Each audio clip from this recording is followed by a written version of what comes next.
Hi, it's me again, Jericho Barreda, video content creator. Tara, kwentuhan muna tayo. Matagal ng debate, bilog ba talaga ang mundo? O baka naman flat lang ito tulad ng sinasabi ng ilan? Noong unang panahon, maraming naniniwala na flat ang mundo. Kapag umabot ka raw sa dulo, malalaglag ka. Ngayon, may kumakalat na teorya online.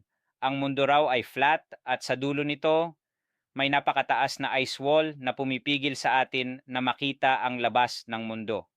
Sinasabi ng mga flat earth believers na ang mahigpit na pagbabantay sa Antarctica ay hindi aksidente.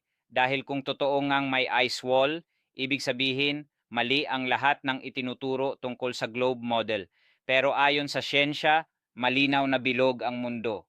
May satellite images, space missions at scientific evidence na nagpapatunay dito. Pero bakit? Kahit paulit-ulit ng pinapakita, marami pa rin ang naniniwala sa flat earth.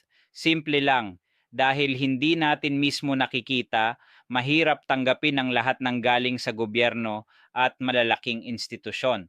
At dito pumapasok ang misteryo. Ang ideya ng ice wall ay hindi lang simpleng haka-haka. Isa itong conspiracy theory na patuloy na kumakapit dahil sa intrigue at curiosity ng tao. Kaya ang tanong, flat ba talaga ang mundo? May ice wall ba sa dulo? O isa lang itong matinding kwento na ginawa para pag-isipan natin ang katotohanan? Ikaw, ano ang paniniwala mo? Kung nagustuhan mo ang video, huwag kalimutang mag-like, share, at mag-subscribe para sa mas marami pang dokumentaryo style content. Thanks you for watching.